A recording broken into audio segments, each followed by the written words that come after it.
Okay, let's make sure this is actually recording. Fantastic. Hopefully, I don't have to do this twice. Put y'all right here. So, Alafia, everyone. I hope that when you are hearing this, it finds you well. So, happy Ifa New Year. We have been fortunate enough to see that the new Odu of the year has been revealed, and we are excited to learn more about what Ifa is showing us for this new year. Um, I don't have any verses that are specific for this year at this time, so I won't be doing this conversation that pointing at specific verses. Um, I want to just talk a little bit about what the energy is from a metaphysical standpoint, what you may be seeing, and then I want to talk about this in a way also that for the student, the learner, the person who maybe does not have um, the financial abundance arrived yet to go get a divination to see what this means in a more in depth. I'm going to also give you just some surface level information and insight and what to look at so that you can see where this might be playing at for you and how it might be rippling out into your life. So if I spoke to the world through the holy Odu of Osa Méjì, Osa Eleye. And when we look at this Odu, immediately, if you have seen some of the commentary, there has been commentary about a particular group of divinities. FYI, you're going to hear some background noise here in a moment as I'm outside walking. So I'm about to walk past somebody who's got their music on. So if you hear the music, I'm not going to talk until I get good enough by so that it's quiet. Okay. Okay, so we've got Osa Meji, and Osa Meji comes with strong energy. And I know that there are going to be some people who might want to reduce this. It comes with strong feminine energy, and it does. And but it comes with strong energy around women, very specifically women. This is an Odu that speaks of the importance of women, where women are supposed to be present in all things, and why that is so. Um, They're going to be a particular group of divinities that are spoken about quite often. And until such time as feel called, or if I says, hey, go ahead, then I'm just going to leave that part at that without getting too direct. I'm going to touch on it, but it won't be direct until I know or feel like I need to be a little bit more forthright with that. But you see the content, so I don't really have to say.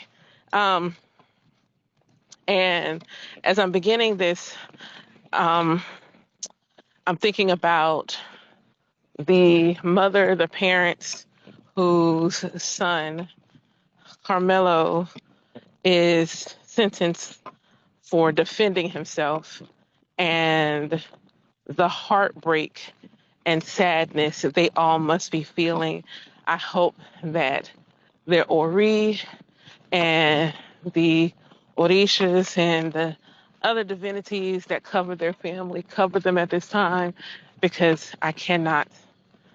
It's what's sad is you want to say you can't imagine, but as a Black mother, we absolutely can imagine. We can imagine. We don't want to imagine. We really don't want to imagine.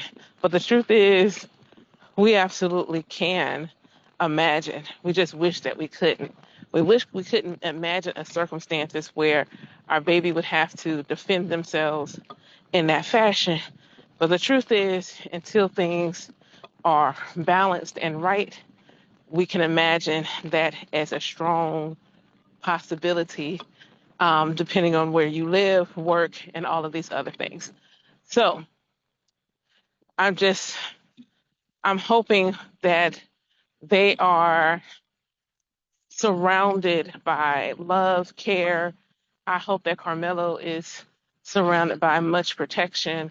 I hope that he has a family that is not just simply hoping for the best, but is doing some things, both practical and spiritual, that will ensure, you know, better outcomes for them.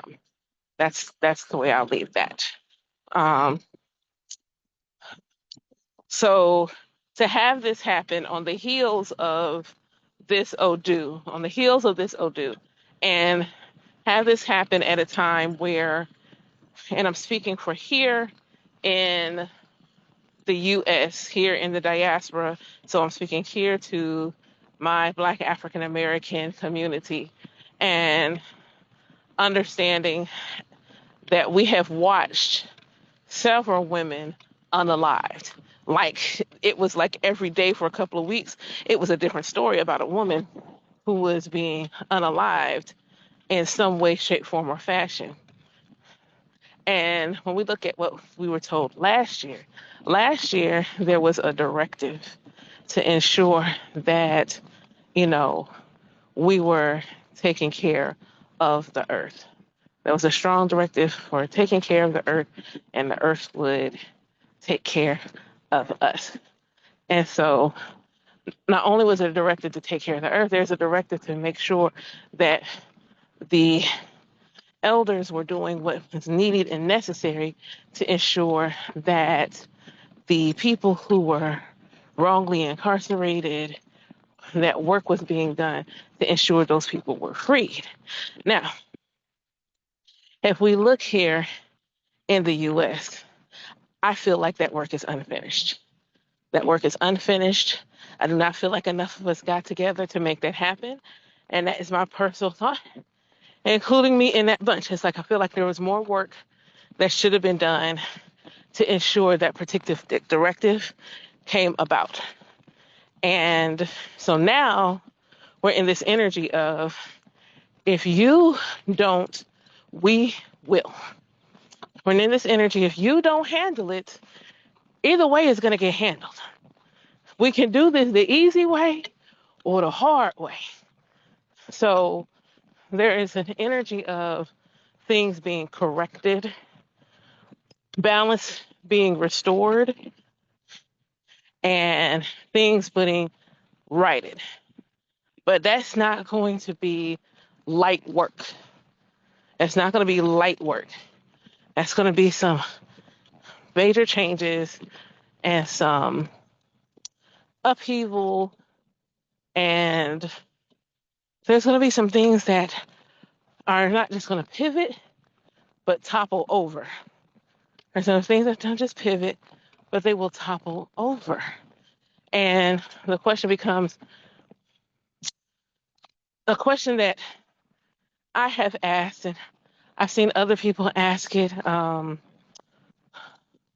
The wireless woman on TikTok, she made this point around, you know, are we still trying to fit into the existing system instead of taking this time where we are resting, where we are replenishing and start cultivating and building a new system.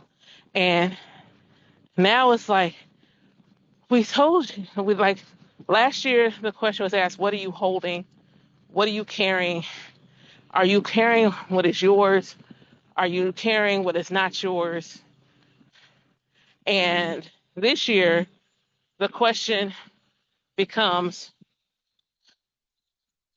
what are you, not just what are you holding, what are you doing with what you hit, with what you hold? How are you using what you hold to create and ignite change within you and around you, um, and also where are you at and how are you handling change? So we have Osameji. So starting with the most common symbolism that people talk about is the tornado. The most common symbolism is the tornado. She ain't been mentioned nary a time. Beyonce ain't been mentioned in nary a post that I've seen. But we're not just going to ignore that her energy is present. So we have the tornado. And so what does a tornado do? One, surprise, surprise, surprise, surprise. Yes, we can predict weather conditions around where the atmosphere is rife for a tornado to show up. We could tell where the energy is rife for a tornado to show up. So for us here in the diaspora, the energy is rife for that tornado to show up. It's rife, it's ready. So, but we may not know where it's going to hit, when it's going to hit, the specific pinpoint location. That's not quite there yet. And I think that's intentional. Like it's not quite there yet. And I personally believe that it is intentionally not able to be done. Um, because it is meant to be a surprise. It's meant to be a surprise. It is meant to shock you. It's meant to like make you feel a little unstable. That's its intention. That's the energy of that intention. So when we look at that, we're not sure how this is going to full on hit. We know some of the parameters. We're going to know some of the triggers, but we may not fully know how and why these tornadoes show up. So when you don't know, you have plans.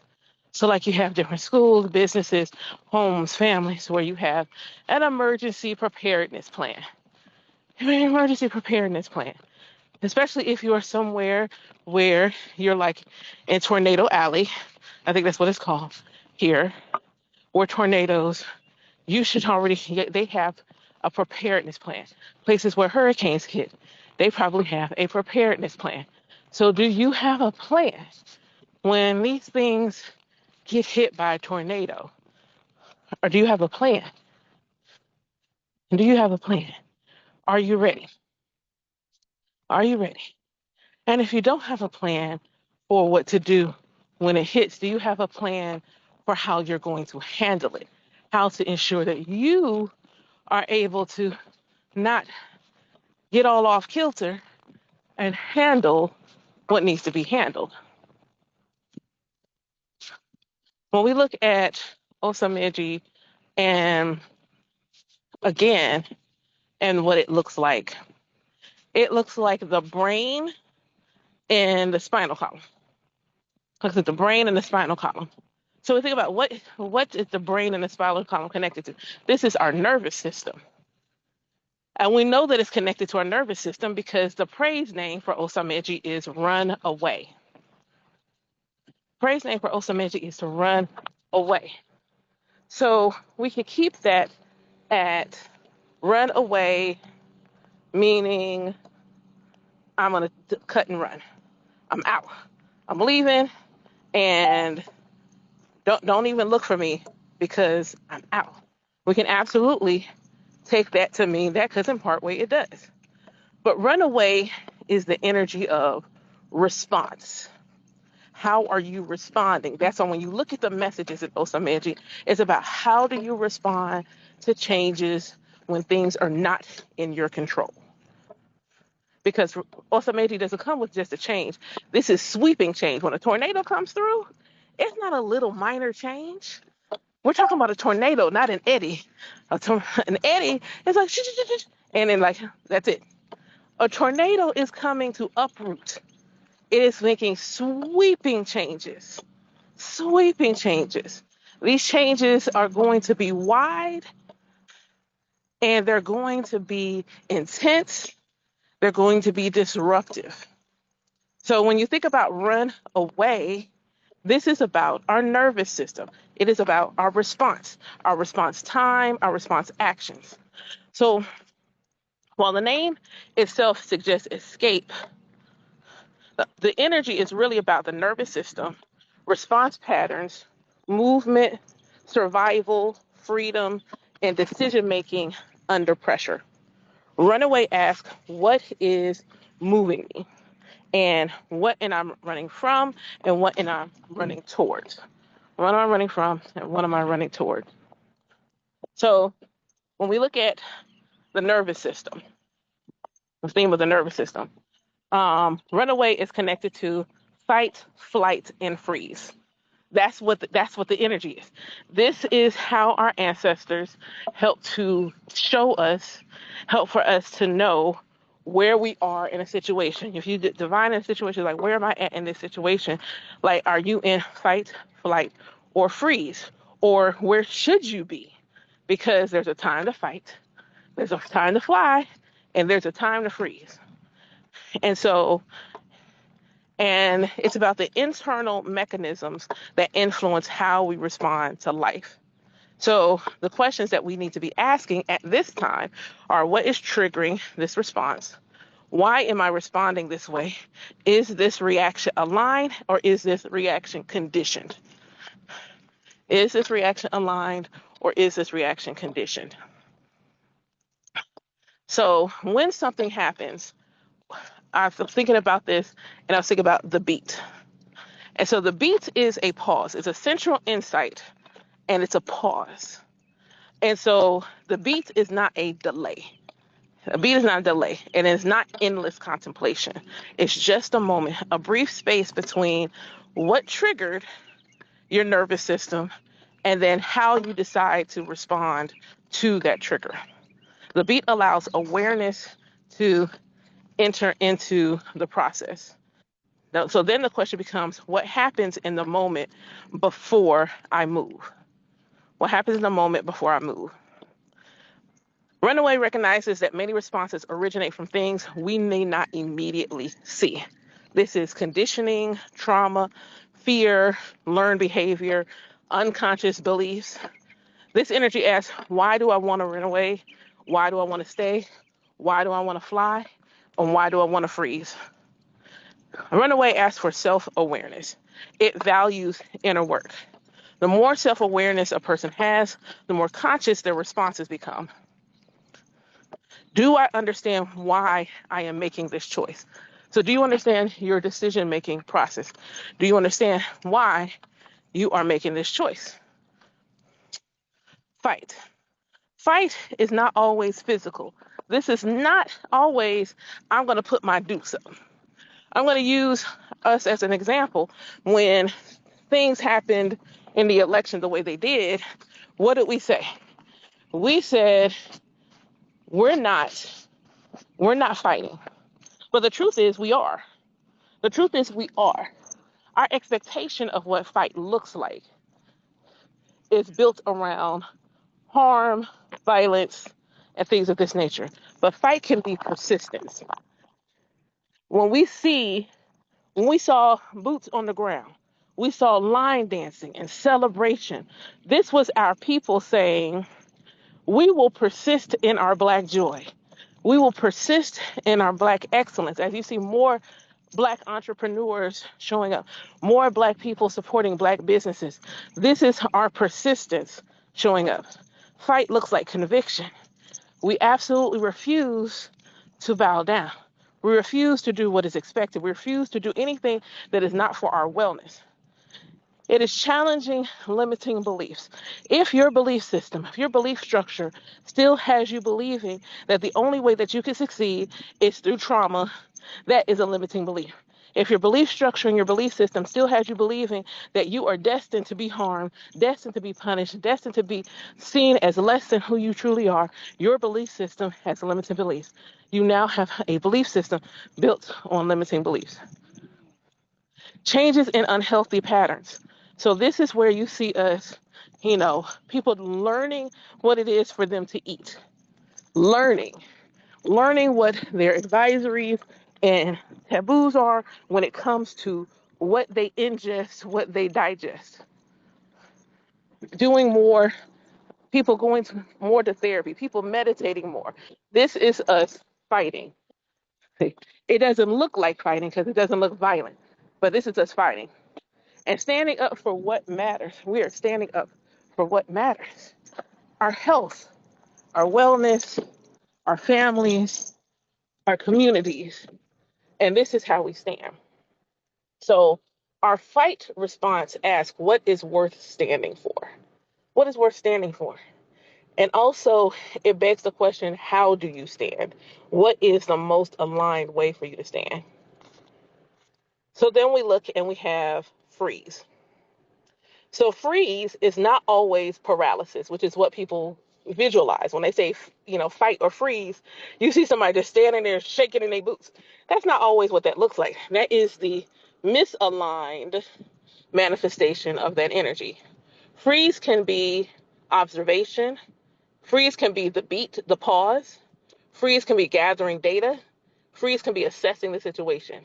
Freeze asks the question, am I overwhelmed or am I intentionally pausing? Flight. One of the strongest insights is around how I see flight. Flight is not always escape. Flight does not always mean you trying to get away from something. Flight can also mean freedom. Flight can mean expansion. Flight can mean joy, growth, and becoming. So when you think about going on stage for the first time, going on stage, when you get on that stage and you are looking at the crowd, the people, the lights, any of those things, when you just get in front of the crowd for the very first time, there is a beat, there is a moment. There's a moment that you pause. You take a breath. The nerves are doing what the nerves are doing. And then you think about all the reasons you're standing there. You think about all the reasons you're standing there, all the things that motivated you to go and be on that stage. And hopefully that takes you beyond the beat into flying. You walk up to the microphone or you walk up to the podium, whatever the case may be, you walk forward and then you begin whatever it is that you're doing. In this case, flight becomes taking off, not running away. When we look at run away, there is a freedom that is in here. When you visualize Oya, the one who brings the tornado, the wind whipping around and spinning and twirling, she looks like freedom.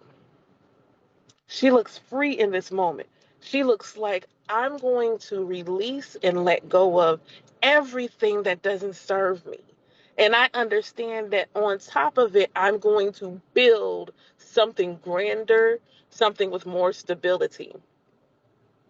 Understanding run away, the freedom is when you are in alignment, when your nervous system is regulated, the freedom allows you to choose the correct response. Sometimes it's leaving, sometimes it's moving away, sometimes it's expanding, and sometimes it's advancing.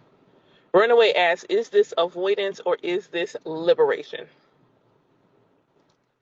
So when we look at the energy of Méjì, the energy of runaway, we understand that sometimes growth can feel unsafe when we're doing something we've never done before. The nervous system may perceive this thing, say unfamiliar equals dangerous, but your destiny may be asking for expansion. So this energy is asking, am I avoiding this because it is dangerous or am I avoiding it because it's new? So when we think about a mother whose child wants to play football, the mother may see potential danger, feels fear, and wants safety. But she also recognizes this is her child's path, their calling, and their way that they grow. Fight becomes internal, And so she then has to decide in that moment, does she hold her child back or allow them to move toward their destiny? So some questions to ask are, what is moving you? What are you responding to? What is triggering this reaction? Are you acting from fear? Are you acting from freedom? Are you running from something? Are you running towards something? Is this avoidance or is it liberation? Are you pausing intentionally in what is influencing the decision? Runaway understands that movement is not inherently negative. Sometimes the healthiest response is to leave, to expand, to explore, and to become. Flight can represent freedom rather than avoidance. Runaway is not simply about escape. It is about understanding what is driving your response. Whether it is fight, flight, or freeze, the question becomes what, not what are you doing? The deeper question becomes why are you doing it? And what are you moving toward and what are you moving away from? Also, Méjì, Runaway teaches the power is not simply in the reaction, but in the understanding what is driving the reaction and choosing whether to move from fear, freedom, wisdom, or destiny. So that's some of the energy that is the energy that's going to be with us. And if you are not someone who's active in the tradition, um, or gets divination on a regular basis, you may be asking like, well, how do I know how this is speaking to me? How do I know how this is going to be impacting me? So I have been studying, looking at astrology. If I count my childhood, maybe decades, but most recently has been for several years now. And Ifa has very much been putting things in my face around the fact that Ifa is the wisdom of nature. And when we stop compartmentalizing nature to be trees and grass and animals and compartmentalize and explain that nature is everything, encompasses everything that exists or will exist, then we understand nature also includes the cosmos. We understand that our people have been looking at the stars before the name Zeus ever existed, the name Jupiter ever existed, the name Mercury ever existed. They didn't call the planets those things, but we don't know what they call the planets. So we have to go with those things, but it doesn't mean that our ancestors did not talk about those things, that they weren't looking at the stars, they weren't cycling things with the moon. The lunar calendar exists because they understood that means they were watching patterns. So I'm going to tell you how to go see where this is landing for you in your birth chart. This is not a divination.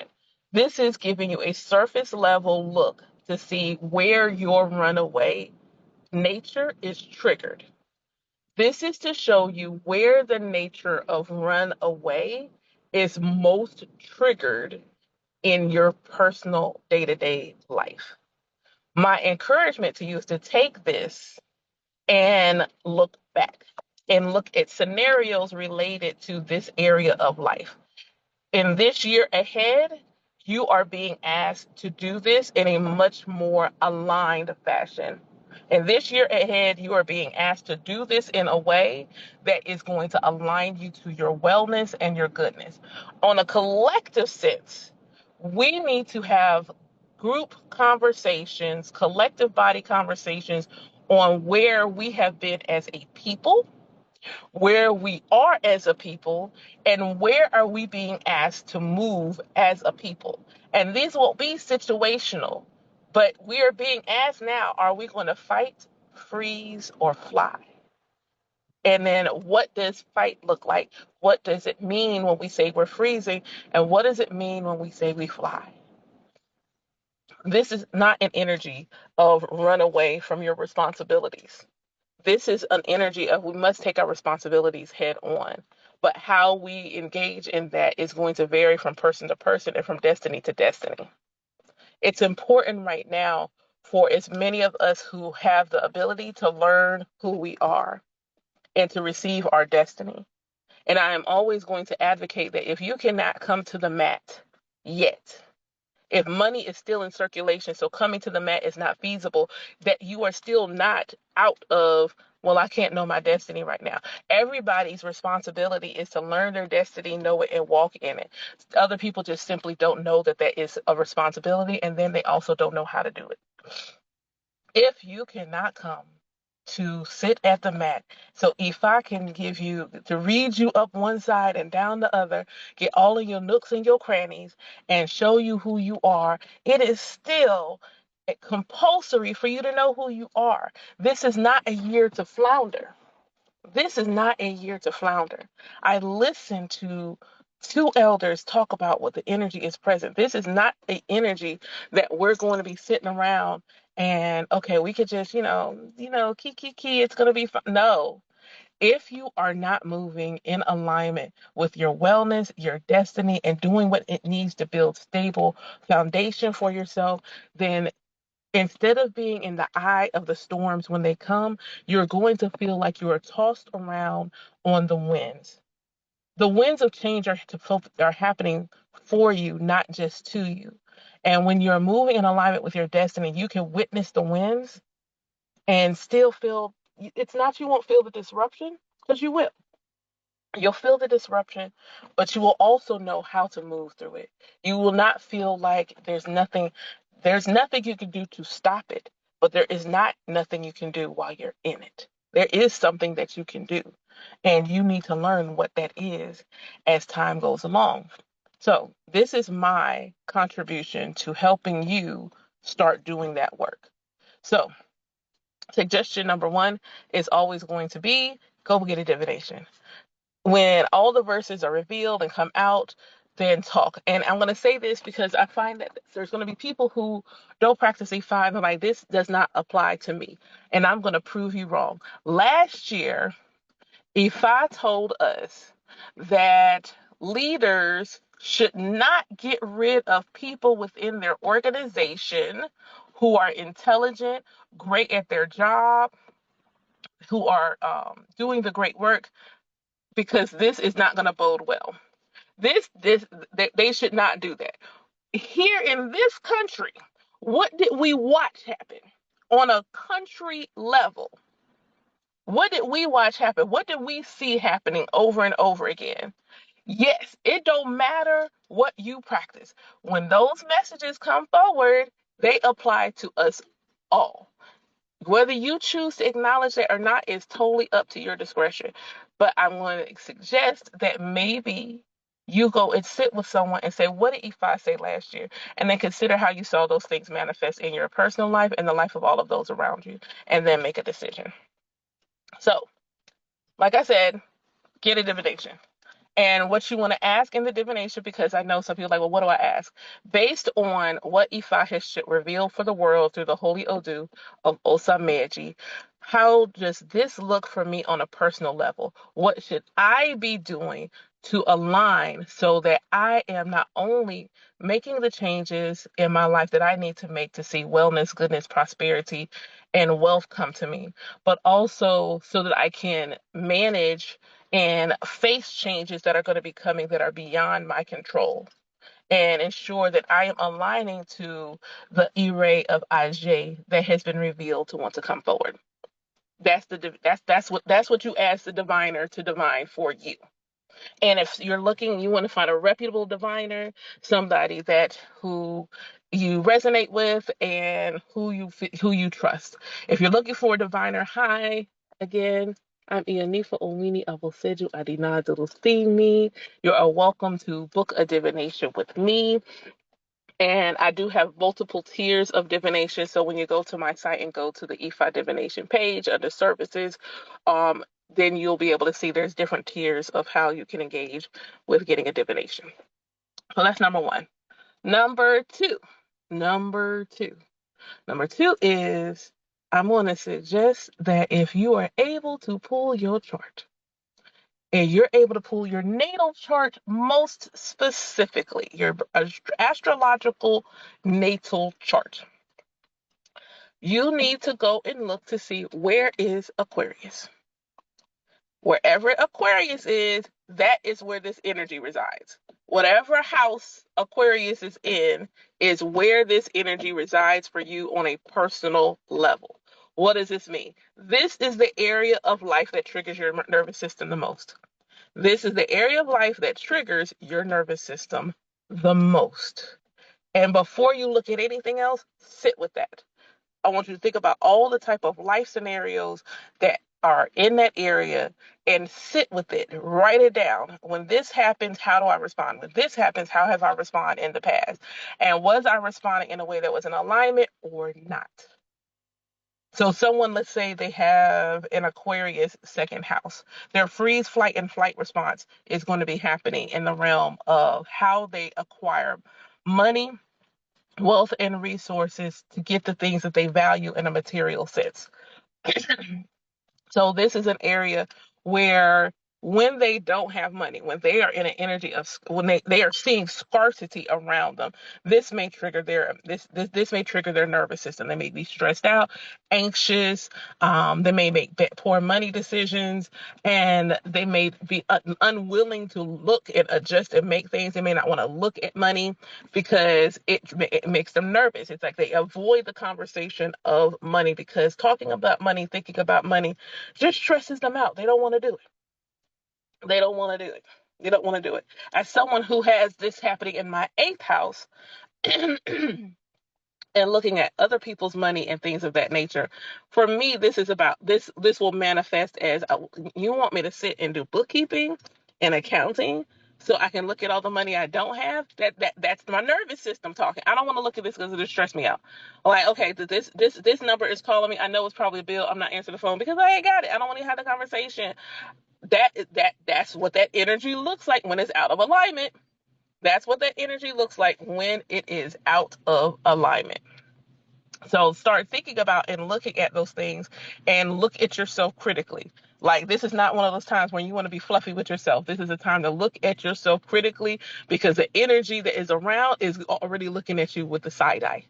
So you might as well go ahead and give yourself the side eye, look at yourself critically, and then do what you need to do to make appropriate lifestyle changes. When you get your divination, what you want is not just simply what this energy looks like for you. What are some practical, actionable steps that you can be taking? Then, based on that action plan, set some goals on how you want to actually implement those things that are included on your action plan. That is how you use your divination. The same thing goes when you're looking at your natal chart. You look at your natal chart and assess yourself first. First and foremost, assess yourself. Secondary places that you want to look are where is Saturn and where is Uranus in your chart. Where is Saturn and where is Uranus in your chart? Saturn is going to help you to get grounded. Wherever Saturn is, it's going to help you to get grounded. You want to embody practical wisdom. How do you get grounded? Where Uranus is going to do is help you to elevate. Wherever Uranus is, that's the area it's going to help you to elevate. This nice little energy is how you're going to move through the energy for this year. That will help you to navigate the individual year. Any transits happening in those spots are going to call you to task. Any transits happening in those spots are going to call you to task.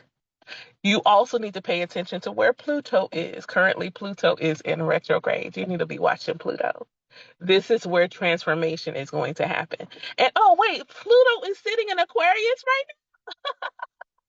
now. Insert cackles.